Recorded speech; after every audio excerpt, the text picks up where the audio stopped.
Chapter 18 The Munnot Waste No Time. Of course Mary did not waken early the next morning. She slept late because she was tired, and when Martha brought her breakfast she told her that though Colin was quite quiet, he was ill and feverish, as he always was after he had worn himself out with a fit of crying. Mary ate her breakfast slowly as she listened. "He says he wishes they would go, please, and see him as soon as they can," Martha said. "It's queer what a fancy he's took to thee. They did give it him last night for sure, didn't they? Nobody else would have dared to do it. Ah, poor lad, he's been so spoiled till salt won't save him.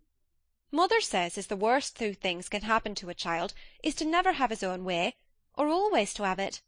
She doesn't know which is the worst. Thou was in a fine temper thyself too. But he says to me when I went into his room, please ask Miss Mary if she'll please come and talk to me. Think o' him saying please. Will you go, miss? I'll run and see Dickon first, said Mary. No, I'll go and see Colin first and tell him. I know what I'll tell him, with a sudden inspiration. She had her hat on when she appeared in Colin's room, and for a second he looked disappointed. He was in bed. His face was pitifully white, and there were dark circles round his eyes. "I'm glad you came," he said. "My head aches, and I ache all over, because I'm so tired. Are you going somewhere?" Mary went and leaned against his bed. I won't be long, she said. I'm going to Dickon, but I'll come back. Colin, it's something about the garden. His whole face brightened, and a little colour came into it. "Oh, is it?" he cried out. "I dreamed about it all night. I heard you say something about grey changing into green, and I dreamed I was standing in a place all filled with trembling little green leaves, and there were birds on nests everywhere, and they looked so soft and still. I'll lie and think about it until you come back." In 5 minutes Mary was with Dickon in their garden. The fox and the crow were with him again, and this time he had brought 2 tame squirrels. "I came over on the pony this morning," he said. "Hey, he's a good little chap, Jump is. I brought these 2 in my pockets. This here one's called Nut, and this other one's called Shell." When he said Nut, one squirrel leaped on to his right shoulder, and when he said Shell, the other one leaped on to his left shoulder.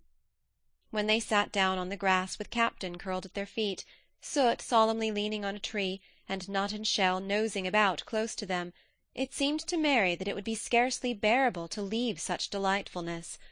But when she began to tell her story, somehow the look in Dickon's funny face gradually changed her mind. She could see he felt sorrier for Colin than she did. He looked up at the sky and all about him. "Just listen to them birds. The world seems full of them, all whistling and piping," he said. "Look at them darting about and harking at them to call each other. Come springtime seems as if the world's calling. The leaves is uncurling so you can see 'em. And, my word, the nice smells there is about. And that poor lad's lying shut up, and seeing so little, that he gets on thinking about things and sets him screaming. Aye, my! We mun get him out here, we mun get him watching and listening and sniffling up the air, and get him just soaked through with sunshine. And we munnot lose no time about it." When he was very much interested, he often spoke quite broad Yorkshire, though at other times he tried to modify his dialect so that Mary could better understand.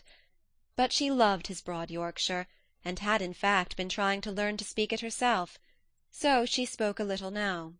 Aye, that we mun, she said, which meant, yes, indeed, we must. I'll tell thee what us'll do first, she proceeded, and Dickon grinned, because when the little wench tried to twist her tongue into speaking Yorkshire, it amused him very much. He's took a gradely fancy to thee. He wants to see thee, and he wants to see Soot and Captain. When I go back to the house to talk to him, I'll ax him if they canna come and see him to-morrow morning, and bring the creatures wi' thee. And then, in a bit, when there's more leaves out, and happen a bud or 2, we'll get him to come out, and thou shall push him in his chair, and we'll bring him here and show him everything." When she stopped, she was quite proud of herself. She had never made a long speech in Yorkshire before, and she had remembered very well.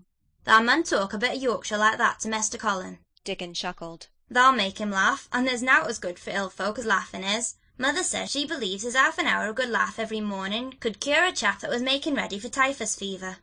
I'm going to talk Yorkshire to him this very day, said Mary, chuckling herself. The garden had reached the time when every day and every night it seemed as if magicians were passing through it, drawing loveliness out of the earth and the boughs with wands. It was hard to go away and leave it all, particularly as Nut had actually crept on to her dress, and Shell had scrambled down the trunk of the apple-tree they sat under, and stayed there looking at her with inquiring eyes. But she went back to the house, and when she sat down close to Colin's bed, he began to sniff as Dickon did, though not in such an experienced way. "You smell like flowers, and fresh things," he cried out quite joyously. "What is it you smell of? It's cool, and warm, and sweet, all at the same time." "It's the wind from the moor," said Mary. "It comes a-sitting on the grass, under a tree with Dickon and with Captain, and Soot and Nut and Shell. It's the springtime, and out of doors and sunshine as smells so gradely." She said it as broadly as she could, and you do not know how broadly Yorkshire sounds until you have heard someone speak it. Colin began to laugh. "What are you doing?" he said. "I never heard you talk like that before. How funny it sounds." "I'm giving thee a bit of Yorkshire," answered Mary triumphantly. "I canna talk as gradely as Dickon and Martha can, but the seas I can shape a bit. Doesn't thou understand a bit of Yorkshire when thou hears it? And thou's a Yorkshire lad thyself, bred and born. Eh? I wonder thou'rt not ashamed of thy face." And then she began to laugh too, and they both laughed until they could not stop themselves, and they laughed until the room echoed, and Mrs. Medlock, opening the door to come in, drew back into the corridor and stood listening amazed. "Well, upon my word," she said, speaking rather broad Yorkshire herself, because there was no one to hear her, and she was so astonished. "who ever heard the like? Who on earth would have thought it?" There was so much to talk about. It seemed as if Colin would never hear enough of Dickon and Captain and Soot and Nut and Shell and the pony whose name was Jump. Mary had run round into the wood with Dickon to see Jump. He was a tiny little shaggy moor-pony with thick locks hanging over his eyes, and a pretty face and a nuzzling velvet nose.